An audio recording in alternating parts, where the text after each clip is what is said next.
수준의 이 찬양 같이 한번 하도록 하겠습니다. 제가 너무 사랑하는 찬양인데 그 십자가 안에 십자가 그늘 밑에 우리들의 능력과 소망이 있다는 그 고백이고요. 우리 옆에 계신 분들과 이제 반갑게 한번 인사하겠습니다. 반갑습니다. 잘 오셨습니다. 인사하시고 네. 그리고 한 번 더 인사할게요. 모든 것 되시는 주님을 찬양합니다. 이렇게 인사하겠습니다.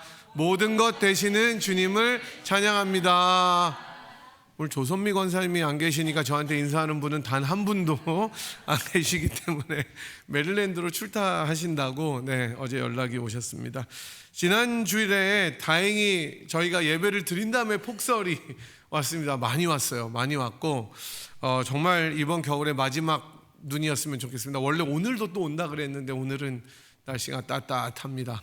그래서 괜찮고, 그래서 1월 말보다는 조금 덜 와서 치우는 게 뭐 수월하지는 않았지만 그래도 제법 괜찮았고요. 벌써 저희가 이제 3월 첫째 주를 맞이해서 아까 우리 기도하셨지만 오늘 한국에서는 3.1절입니다. 그래서 3.1절 기념식도 하고 나라를 우리가 되찾기 위한 여러 선조들의 노력이 있었는데 오늘 한 번 더 또 우리 조국을 기억하면서 기도했으면 좋겠고, 또 여러분 뉴스 보셨겠지만 미국이 이란을 공습해서 그 최고 지도자가 일가족이 다 죽었어요. 그래서 그 정보력이 너무 좋아서 그 사람들이 회의하는 날짜와 장소를 알아서 거기다가 폭탄을 30발을 투하해서 그 30발을 투하했으니 살아남을 수가 없겠죠. 그래서 물론 이란의 그 최고 지도자가 엄청난 독재자였죠. 학살하고 고문하고. 그런데 하여튼 하나님께서 어떻게 정의를 이뤄 가시는지 우리가 정확히 알지는 못하지만 이란의 이런 계기를 통해서라도 조금 평화가 찾아오고 또 인권이 회복되는 역사가 있었으면 좋겠습니다. 계속해서 세계를 위해서 기도해 주셨으면 좋겠고, 이제 봄이 오는 것 같은데 세계에도 모든 곳에 날씨뿐만 아니라 정치와 경제와 사회가 봄을 맞았으면 좋겠습니다. 우리 특별히 위해서 기도해 주시기 바랍니다. 지난주에 우리가 골로새서 강의 Christ above all 6번째 시간으로 하나님의 비밀 그리스도라는 제목으로 말씀을 나누었습니다. 하나님의 신비, 미스터리고 비밀이신 예수님을 알아가는 일은 한 번만으로 끝나는 것이 아니다라고 말씀을 드렸습니다. 매일매일 우리가 힘써야, 평생을 걸쳐서 힘써야 되는 일이다라고 말씀드렸고요. 모든 보화와 능력에 좋은 것이 예수님 안에 있기 때문에 우리가 찬양한 것처럼 밤낮 불러서 찬송을 드려도 아쉬운 마음이 드는 것처럼 우리들의 마음과 뜻과 힘과 정성을 다해 주님을 알아가야 되는 것이 중요하다 말씀을 드렸습니다. 오늘은 7번째 시간입니다. Christ above all, 제목은 Enough입니다. 여러분 미국 사시기 때문에 제가 그냥 영어로 해도 여러분 충분히 다 이해하시기 때문에, 한국에서는 그 유학 갔다 오거나 미국에 살던 목사님이 이렇게 영어를 쓰면 정말 재수없어 한대요. 그러니까 여러분들 미국에 사시니까 이렇게 그냥 이게 이렇게 일상 용어처럼 들리기도 하는데, 미국에서 목회하시다 한국으로 청빙 받아간 분들이 제일 조심해야 될 게 무의식적으로 나오는 영어 단어래요. 그러니까 한국에서 영어를 다 알아도 그렇게 말하면 그렇게 싫어한대요. 여러분 안 싫어하시죠? 괜찮죠? Enough. Enough 괜찮습니다. 그래서 오늘 말씀을 통해서 예수님과 연합한 것이 무엇인지 한번 묵상해보고 그 특권과 능력에 대해서, 그리고 연합을 허락하신 주님께 감사함으로 나아가는 삶이 어떤 것인지 살펴보도록 하겠습니다. 오늘 저희가 살펴보았던 골로새서 2장 8절을 시작으로 바울은 이제 골로새 교회가 마주했던 여러 문제들을 구체적으로 보여주기 시작합니다. 그 이전에는 기도가 나오고 예수님이 어떤 분인지 나와서 사실은 조금씩밖에 드러나지 않았는데, 이제는 아주 밝히 드러내어서 골로새 교회가 겪고 있었던 어려움에 대해서 이야기해주고 있습니다. 그래서 제가 지난 몇 주 동안 간간히 언급해 드렸지만 이제는 구체적으로 골로새 교회가 겪고 어려워했던, 그러니까 바울이 보기에 사실은 굉장히 심각했던 문제들을 오늘 8절부터 이야기합니다. 그리고 바울은 이거에 대해서 이제 해답을 주는 것, 대답해주고 있는 것이 오늘의 이제 내용이 되겠습니다. 이런 면에서 우리가 성경을 읽어 나갈 때 굉장히 중요하다고 생각되는 지점은 그 편지의 상황과 배경을 알아가는 게 무척 중요하다고 하겠습니다. 그냥 막연하게 대부분의 성도님들이 뭐 우리 교회는 별로 안 그런 것 같은데 한국 교회가 굉장히 마주하고 있는 어려움 중에 뭐냐면 이 성경이 그냥 바로 나에게만 주신 하나님의 말씀은 뭘까 이것만 먼저 생각하기 때문에 자기한테 도움이 안 되면은 그냥 별로다 이렇게 생각하는 것이 많이 있습니다. 그래서 이 편지나 이 글이 과연 어떤 상황 속에서 기록되었고 그 상황은 도대체 왜 심각했고 어떤 중요성이 있는지를 생각하면서 읽을 때 훨씬 그 뜻을 잘 알고 그것이 우리들에게 다가오는 그 깊이가 달라진다는 것이죠. 그냥 이 구절이나 이 말씀이 나에게 무슨 도움이 될까만을 생각하면서 읽는 것은 물론 중요하지만 하나님의 말씀의 풍성함을 축소시키는 일이 되기 때문입니다. 그래서 우리가 리딩 지저스 할 때 이게 원래 무슨 뜻인지를 계속해서 이야기해봐서 여러분들은 굉장히 훈련이 잘 된 성도님들이에요. 그래서 저는 되게 감사한 게 여러분들이 제가 이상한 목사님을 모시지도 않지만 한번 모셔볼까라는 생각도 있어요. 어떤가. 근데 그게 이제 주일 강단을 낭비하는 거기 때문에 그래서 여러분이 이전에 누가 그러셨어요. 저 어디 출타했을 때 예전에 가정에서 예배 드릴 때 왔는데 도저히 못 듣겠으니 목사님 출타하시지 마시고 하라고. 그래서 저는 참 그게 감사했어요.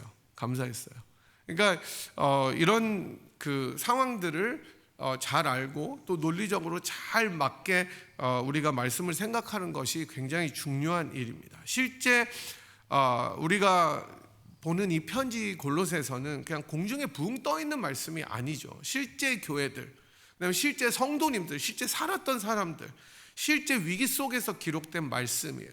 그러니까 우리 교회가 여러분 위기가 없기 때문에 여러분들이 굉장히 편안하신데 이 위기 있는 교회 가면은 일촉즉발입니다, 진짜. 교회 오는 게 너무너무 고된 일이죠. 그러니까 교회에 갈 때 여러분 마음 편하게 오시잖아요. 여러분 막 되게 신경 쓰면서 오늘 내가 이 교회 가서 와 진짜 오늘 뭔가를 전쟁을 치러야 되겠다라고 생각하면서 교회 오시는 분 없으시잖아요. 우리 교회는.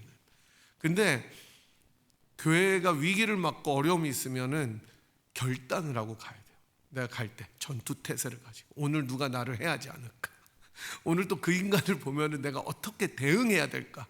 근데 골로새 교회가 그런 문제들 속에 항상 긴장하면서 사람들이 가정교회로 모였기 때문에 굉장히 심각했습니다. 그 위기는 그냥 서로 의견이 다른 게 아니라 아예 교회의 정체성을 뒤흔들었던 문제였습니다. 예수님으로 충분하지 않다라는 그것이 계속 있는 거예요. 예수님으로 충분한 게 교회인데 충분하지 않다라고 얘기합니다. 근데 왜 이런 이야기들이 나왔는지 살펴보도록 하겠습니다. 골로새 교회가 마주했던 이 위험은, 당면했던 위험은 8절에서 두 가지로 나타났는데 잘 아시듯이 철학과 속임수, 헛된 속임수라고 나옵니다. 바울은 골로새 성도들에게 철학과 헛된 속임수에 사로잡히지 않도록 주의하라 이렇게 권면합니다. 여기서 철학은 학문적인 철학은 진짜 아닐 겁니다. 그죠? 학문적으로 철학은 굉장히 사실 우리가 일반적으로 보면 지루하고 졸리고 드라이한 학문 같지만 모든 철학이 사실은 학문의 기본이라고 하는데 그런 철학은 여기서 아닌 것 같아요. 그러니까 플라톤이라든지 아리스토텔레스와 같은 유명한 철학자들의 철학이 아니라 한마디로 말씀드리자면 우리들의 생각을 형성하고 있는 사고 체계, 그러니까 세계관 같은 것을 의미하는 거죠. 우리가 세상을 어떻게 바라보고 이해하는가 하는 그런 방식 같은 거죠. 지금은 우리가 과학적인 세계관을 가지고 있잖아요. 그래서 그냥 이게 과학적으로 이게 증명이 돼야 이게 맞다, 이런 생각들이 여러분이 생각을 안 하셔도 다 우리들의 사고를 지배하고 있잖아요. 인간이 되게 위대하다, 이런 것들, 이게 이제 우리들의 세계관이고 사고 체계였을 겁니다. 이 철학은 바로 이어서 나오는 헛된 속임수와 같이 나와서 굉장히 부정적으로 사용됩니다. 왜냐하면 그 뒤에 사람의 전통과 세상의 초등학문을 따르는 것이기 때문에 그래요. 그래서 정리해서 8절을 말씀드리면 사람의 전통과 세상의 초등학문을 따르는 철학과 속임수가 너희를 사로잡지 않도록 주의해라 라고 바울은 권면합니다. 이게 문제였던 거예요. 여러분, 우리가 살아가는 이 세상은 지금은 인간의 자율성과 독창성이 그 어느 때보다 존중받습니다.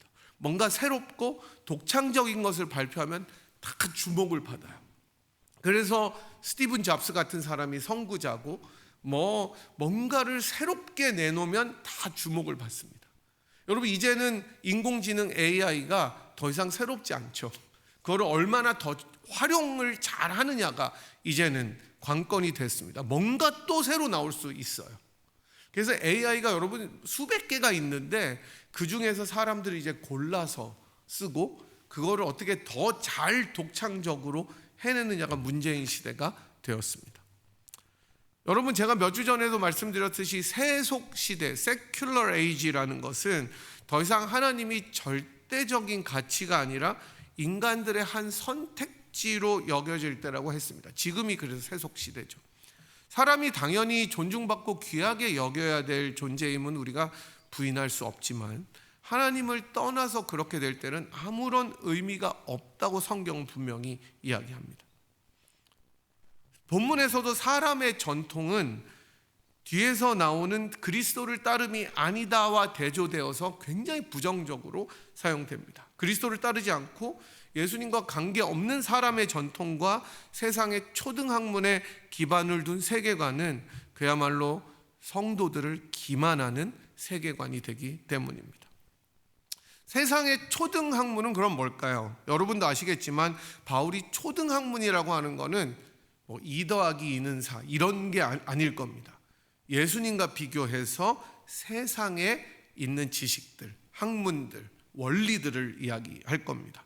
특히 골로새서에서 초등학문에 대한 내용은 우리가 다음 주에 살펴볼 16절에서 23절에 훨씬 더 구체적으로 나오기 때문에 오늘 간단히 말씀드리면 세상을 움직이는 기본적인 원리, 사람들이 당연하다고 믿는 삶의 질서 같은 것들을 초등학문이라고 이야기를 하겠습니다. 예를 들면 사람의 전통에 기반을 둔 세계관인 철학은 제가 조금 전에 말씀드린 것처럼 사람의 힘으로 모든 게 다 가능하다라고 믿는 그 생각입니다. 그래서 그리스도 말고 다른 기반 위에 인생을 세우는 사고 방식입니다. 이게 교회 안에 들어온 거예요. 지금도 마찬가지예요. 하나님을 믿기는 믿는데 결국 누구를 믿느냐? 자기를 믿는 거예요.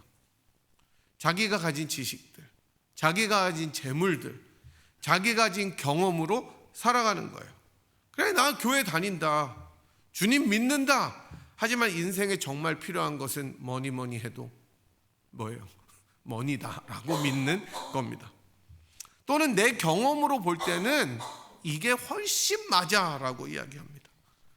그래서 이 정도는 뭔가 있어야지라고 이야기하는 거죠. 주님은 그냥 인생에 있어서 약간 부속품처럼 취급당하는 겁니다. 이게 초등학문이기도 합니다. 세상을 움직이고 다스리는 원리가 다른 데 있는 거예요. 내가 예수님을 믿는다고 하지만 실제로는 돈이 지배하는 것을 내가 믿고 있는 거예요. 그렇게 살아가는 거예요. 그래서 제가 지난주에 말씀드렸는지 모르겠는데 제가 어느 그 목사님 짧은 설교를 잠깐 들었는데 이야기하는 거예요. 이제 한 40년을 막 신앙생활을 했는데 그분들은 항상 교회 오면은 이게 익숙해야 되는 거예요. 자기가 불편하면 싫은 거예요. 그러니까 뭔가 변화를 싫어하는 거예요. 신앙의 변화가 오면. 근데 신앙의 변화가 있어야 되잖아요. 신앙은 도전하고 나를 더 앞으로 나가게 하는데 그게 싫으니까 가만히 있고 교회 오면 그냥 편안한 것만 추구하는 신앙이 돼 버렸다고 이야기를 합니다. 그러면서 그분들이 자기의 삶을 다스리는 원리는 이거예요. 오케이, 내가 한 40년 쭉 다녔는데 그래도 주식 좀 사놔야지. 그래야 든든하지. 그래도 자식을 잘 키우려면 돈이 있어야지가 그 세계관 밑에 깔린 거라는 거예요. 예수님 어디 갔냐는 거예요. 정말 그 말씀 속에 내 인생을 거는 예수님의 충분함은 어디 있냐고 도전하는 것을 들었습니다. 여러분은 어떻게 살고 계십니까? 오랫동안 주님을 믿으시고 신앙생활을 한다고 하지만 혹시라도 이렇게 다른 기반 위에 내 인생을 경영하고 세우고 있지는 않은지 돌아봐야 됩니다. 여러분, 인생의 원리는 무엇입니까? 예수님이 주님이라고 고백하는데 모든 것이 돌아보면 은혜라고 이야기하는데 실제로 우리가 의지하고 살아가는 기반이 어디 있는지를 살펴보아야 합니다. 그것이 골로새 교인들이 당했던 시험이었습니다. 예수님 믿는 거 가지고 뭐라 하지 않는데 예수님으로 부족하니까 원래 네가 디디고 있던 발에 다시 한번 그거를 디뎌라라고 이야기하는 것입니다. 바울은 골로새 교회를 흔드는 이런 움직임들에 대해서 예수님으로 충분하다고 지금까지 설명했고 여기서도 그렇게 이야기합니다. 우리가 9절 10절 같이 한번 읽어보도록 하겠습니다. 9절 10절 이제 나오는데 시작. 그 안에는 신성의 모든 충만이 육체로 거하시고 너희도 그 안에서 충만하여졌으니 그는 모든 통치자와 권세의 머리시라. 예수 안에 모든 것이 가득하다는 말이죠. 사람으로 오신 그 예수님 안에 이 세상이 원하고 바라고 계속 목말라서 추구하고 있는 철학과 속임수로 대변되는 모든 것들보다 훨씬 좋은 것들이 가득하게 있다는 겁니다. 우리가 아까 찬양했던 것처럼 그 안에 있는 보물이 가득하다는 겁니다. 훨씬 좋은 정도가 아니라 하나님의 모든 충만하심이 예수 안에 있다는 거예요. 여기서 놀라운 것은 두 가지인데 하나는 너희도이고 다른 하나는 충만하여졌다입니다. 과거형이에요. 이 세상 철학과 초등학문은 계속해서 뭔가를 더 하라고 가르칩니다. 돈이 모자르지 않냐. 돈이 아무리 많아도 모자라요. 여러분 그렇죠? 돈은 원래 그래요.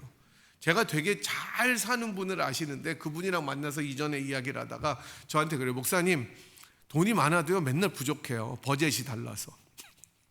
그 당연한 거 아닙니까? 그러니까 제가 볼 때 상대적으로 그분이 돈이 진짜 많은데 그분은 돈이 모자르대요. 와, 뭐가 모자랄까 그랬는데 자기가 살아가는 규모가 있으니까 모자른 거예요. 이 세상이 그렇습니다. 더 가지라고 이야기합니다. 마치 우물가에 나왔던 사마리아 여인처럼 아무리 마셔도 목마른 물을 이 세상은 계속해서 우리에게 주는 겁니다.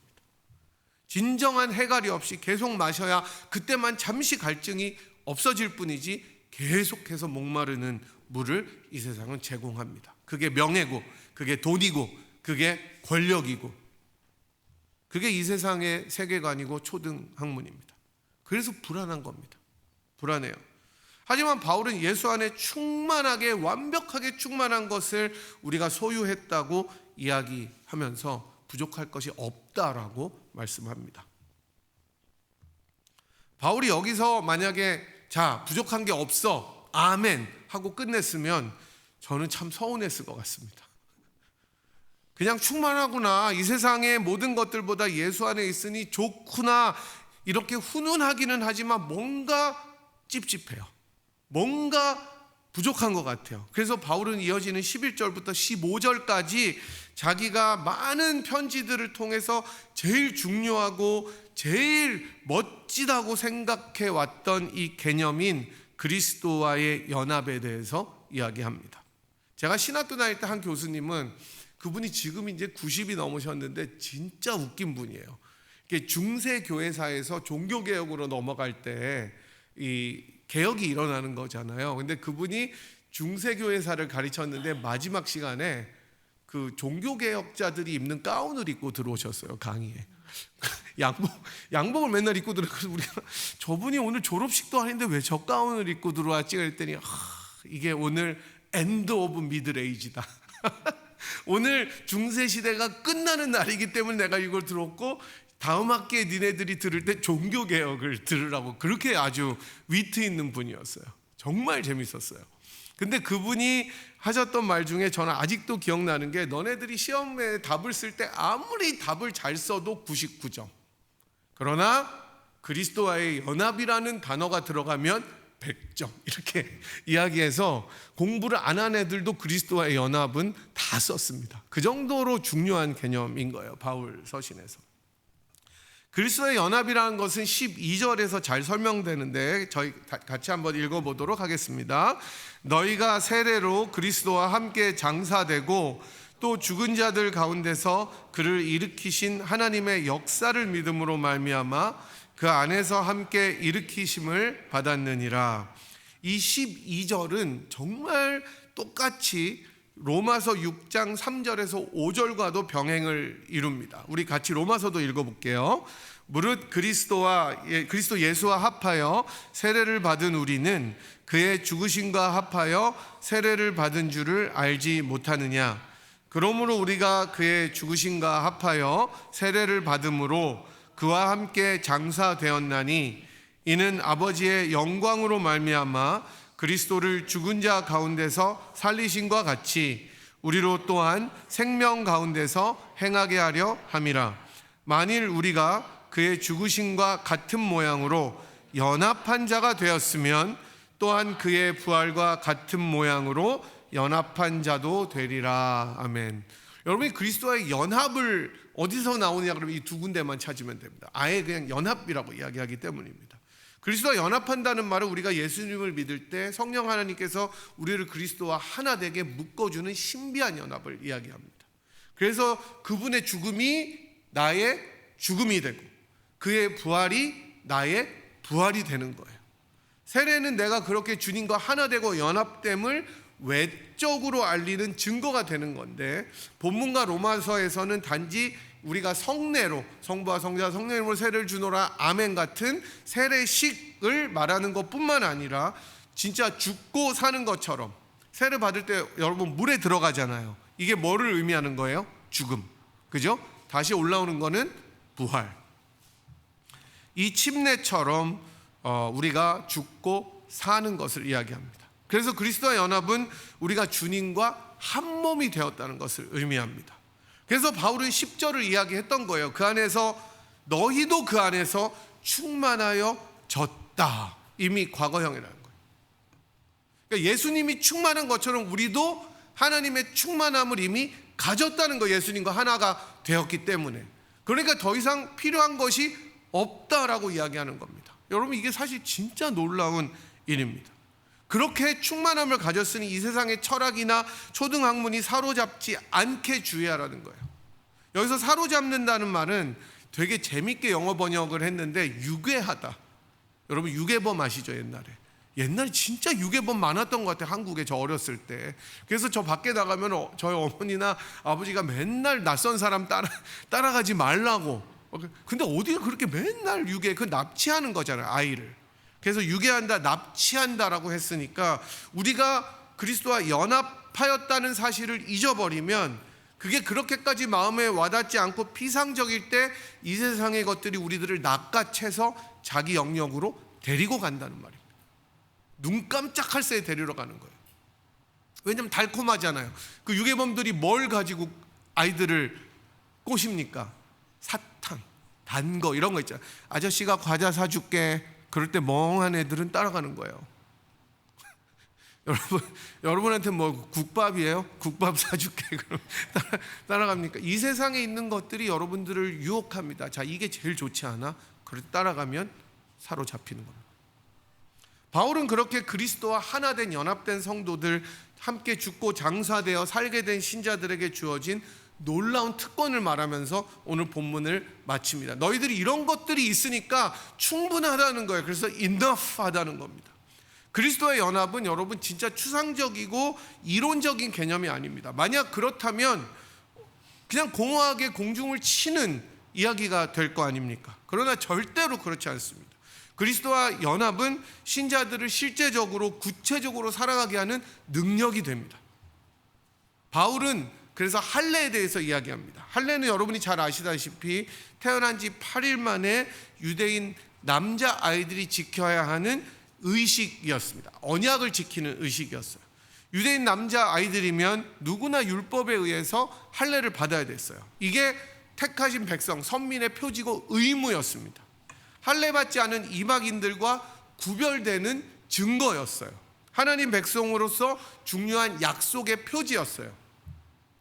아마 골로새 교회는 이렇게 할례를 언약의 표지로 생각하면서 여전히 중요하게 여겼던 사람들이 있었을 것입니다. 예수를 믿은 후에도 옛날 질서가 중요하다고 생각하면서 여전히 할례 받은 것을 자랑하던 사람들이 있었을 거예요. 예수 믿고 난 이후에도 내가 가진 것들, 자신의 옛 자랑들을 주렁주렁 늘어놓는 사람들이 요즘도 많이 있을 겁니다. 교회 안에. 그런 사람들에게 바울은 이야기합니다. 너희들은 손으로 받지 아니한 할례를 받았다. 그리스도인들에게는 이제는 육체의 표시가 아니라, 육체의 할례가 아니라 신명기 30장에 나오는 것처럼 마음의 할례를 주님께서 행하셨습니다. 이것은 예수님께서 우리들을 향해서 죽으신 십자가의 죽음을 우리 마음속에 간직하는 것이라고 할 수 있습니다. 그래서 14절에 나오는 것처럼 우리를 거스르고 불리하게 하는 법조문으로 쓴 증서를 주님께서 십자가로 지우시고 제하셨다고, 십자가의 것을 못 박아 버렸다고 이야기합니다. 이 모든 것은 이전의 질서들, 할례와 율법으로 대표되는 옛 질서들을 우리 주님께서 십자가에 못 박히실 때 다 없애 주셨다는 것입니다. 익숙했던 것들, 내가 죄를 지으면서 살고 내 습관대로 행하면서 나한테 훨씬 더 신앙보다 익숙했던 일들, 내가 자랑으로 삼았던 것들, 이 모든 것을 주께서 다 없애시려고 십자가에서 죽으셨습니다. 더 놀라운 사실은 그 주님이 죽었을 때 우리도 어떻게 된 거예요? 죽었다는 겁니다. 그리고 이제 주님께서 다시 승리하시기 위해서 사셔서 부활하셨을 때 그 승리에 우리도 함께 연합되어 그 승리를 누릴 수 있도록 해 주셨습니다. 여러분이 잘 아시는 고린도후서 5장 17절은 오늘 말씀을 한마디로 압축해주는 놀라운 말씀입니다. 아마 다 외우실 텐데 한번 보겠습니다. 그런즉 누구든지 그리스도 안에 있으면 새로운 피조물이라, 이전 것은 지나갔으니 보라 새 것이 되었도다. 여러분들은 뭐예요? 새로운 피조물입니다. 그리스도의 연합은 우리를 완전히 새로운 피조물로 삼아 주셨습니다. 이전 거를 잘 닦아서 반짝반짝하게 새 것처럼 만들어 주신 게 아니라 완전히 새로운 존재로 우리들을 만들어 주셨습니다. 옛 질서인 할례와 법조문에 의지해서 살아가지 않도록 완전히 새로운 존재로 우리들을 태어나게 해주셨습니다. 이러한 그리스도와 연합은 단지 우리의 개개인의 그 삶에만 의미 있는 것이 아니라고 바울은 확실하게 이야기하면서 이 연합은 정말 놀랍게 우주적인 승리를 오게 했다고 선언합니다. 15절인데 통치자들과 권세들을 무력화하여 드러내어 구경거리로 삼으시고 십자가로 그들을 이기셨다고 말씀합니다. 바울은 15절을 의도적으로 쓴 거예요. 골로새 교회에 침투해서 성도들을 미혹하게 했던 것들, 이 세상을 다스리고 운행한다고 믿게 한 우주적이고 통치자들과 권세자들이 예수님의 십자가로 인해서 무력화되고 이제는 우리들이 구경하는 구경거리로 전락하게 되었다고 이야기합니다. 여러분, 사극에 보면 왕을 향해 역모를 꾀하다가 발각되면 어떻게 합니까? 일단 처음에 고문을 받아요. 주리를 틀어라. 그걸 막 지지죠. 인두로 으악 소리 나고. 그렇게 모진 형벌을 당한 다음에 어떻게 합니까? 수레에, 다 창살이 있는 수레에 갇혀서 사형장으로 가게 됩니다. 사형장으로 갈 때 사람들이 다 구경해요. 돌도 던지고, 그죠? 저런 역적놈들 그러면서 막 돌도 던지고 침도 뱉고 조롱 가운데 죽음을 맞이하게 되는 것처럼 예수님을 향해서 일어났던 많은 대적들, 자기가 그리스도보다 우월하다고 미혹하던 권세들이 십자가에서 완전히 정복되어 구경거리가 되었습니다. 그런데 조금 뒤집어 보면 우리 예수님이 구경거리가 되셨던 거예요. 조롱당하시고 형장으로 끌려갈 때 모진 고난을 받으시고, 그 예수님이 조롱거리가 되어서 구경거리가 되었던 그 예수님 때문에 여러분과 제가 새로운 피조물이 된 것입니다. 그리고 그 주님이 우리와 연합하셔서 이제는 참된 승리자로 자기를 향하여 높아진 모든 세력들을 구경거리로 무력화시키셨고 그 승리에 여러분과 제가 동참하게 되는 것입니다. 저는 이 그리스도와 연합한 우리가 어떻게 이 능력과 간격을 유지하면서 사느냐가 우리 신앙생활의 관건이라고 생각합니다. 이런 이유 때문에 바울은 이 사실을 알고 있는 골로새 성도들에게 계속 이야기합니다. 계속 이야기해요.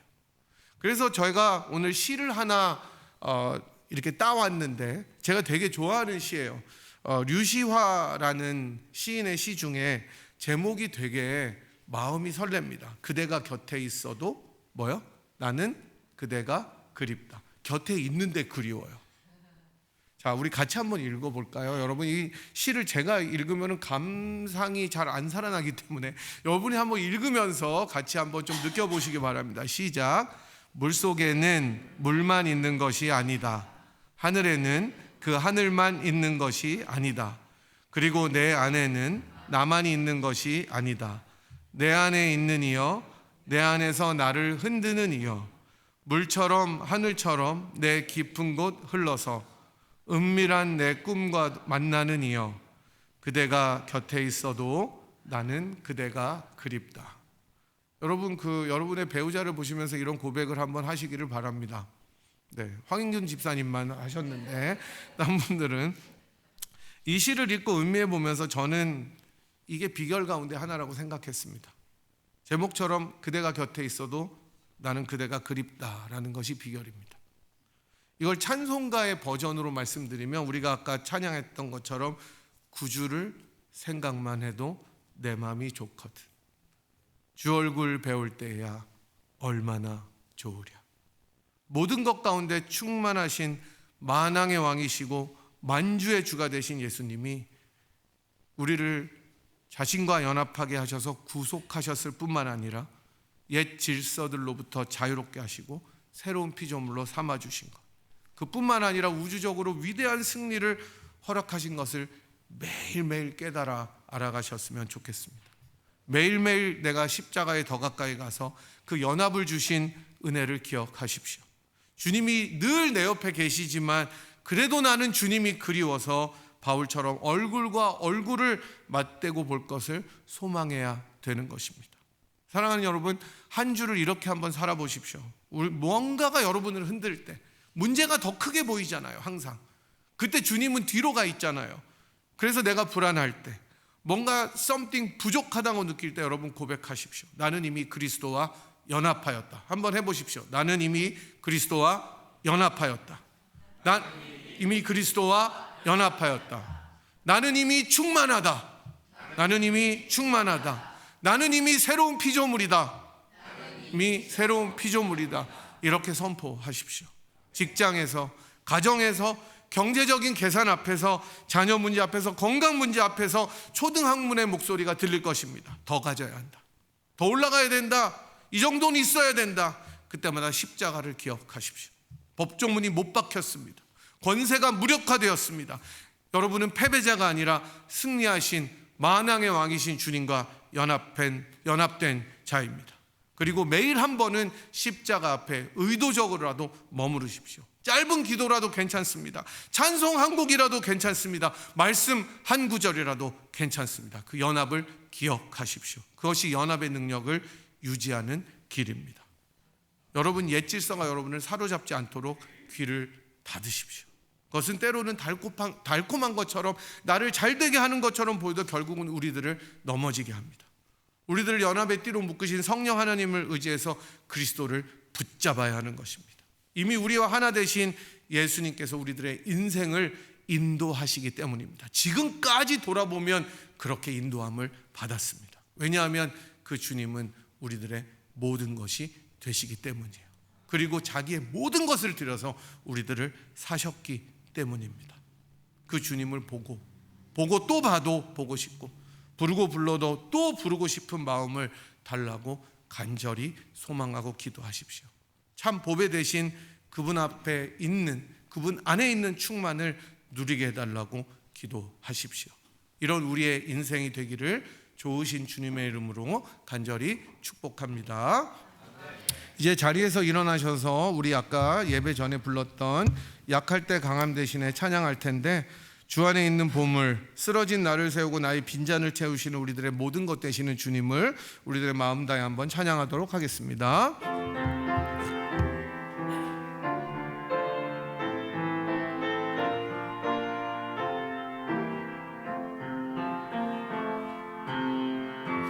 약할 때 강함 되시네, 나의 보배가 되신 주 주 나의 모든 것. 주 안에 있는 보물을 나는 포기할 수 없네. 주 나의 모든 것.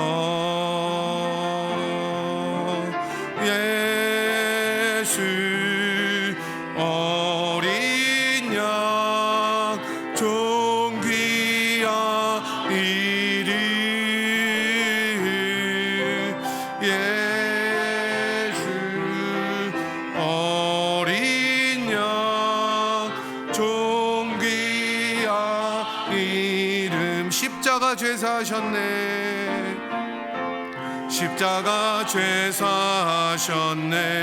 주님의 이름 찬양해. 주 나의 모든 것. 쓰러진 나를 세우고 쓰러진 나를 세우고 나의 빈잔을 채우네. 주 나의 모든 것. 예수 어린 양 존귀한 이름. 예수 어린 양 존귀한 이름. 약할 때 강함 되시네. 약할 때 강함 되시네. 나의 보배가 되신 주. 주 나의 모든 것. 주 안에 있는 보물을 나는 포기할 수 없네. 주 나의 모든 것. 십자가 죄사하셨네. 십자가 죄사하셨네. 주님의 이름 찬양해. 주 나의 모든 것. 쓰러진 나를 세우고 쓰러진 나를 세우고 나의 빈잔을 채우네. 주 나의 모든 것. 모든 것. 우리 다 같이 손 들고 예수 어린 양. 예수 어린 양 존귀한 이름. 예수 어린 양 존귀한 이름. 예수 어린 양. 예수 어린 양 존귀한 이름. 예수 어린 양 존귀한 이름. 우리 같이 한번 한 목소리로 기도하도록 하겠습니다. 우리 고백한 찬양과 들으신 말씀처럼 우리들의 모든 것이 되어 주시옵소서. 내가 이제부터 주님과 연합한 자로 주님, 이 세상의 다른 모든 것들보다 주님이 나의 모든 것 되심을 고백하며 살아가는 인생 되게 하여 주시옵소서.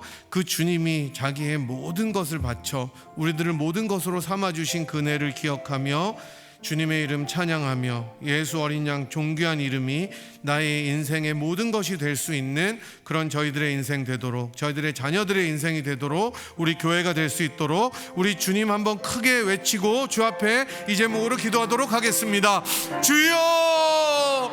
아버지 하나님, 이 시간에 저희들이 우리들의 모든 것 되시는 주님을 아버지 우리들의 소유로 삼고 나아갈 수 있도록 인도하여 주시기를 원합니다. 이미 주님께서 우리들을 가장 놀라운 아버지 은혜로 인도하셨사오니 주님께서 이미 십자가에서 우리들의 모든 것을 다 짊어지시고 가셨사오니 우리도 그렇게 나아갈 수 있도록 주님 인도하여 주시고 그리스도와 연합한 자로 살아가며 하나님 우리들의 인생의 모든 것이 오로지 그리스도가 됨을, 그리스도로 충만하고 충분하며 인합하다는 것을 저희들이 아버지 기억하며 살아갈 수 있는 저희 모든 성도님들과 그들의 자녀들의 가정과 우리 공동체가 될 수 있도록 인도하여 주시옵소서. 십자가로 우리들을 아버지 용서하신 그 주님의 존귀하신 이름을 우리들의 아버지 하나님 참으로 인생을 다하여 살아갈 수 있도록 인도하여 주시고 주님께서 붙들어 주시기를 원합니다.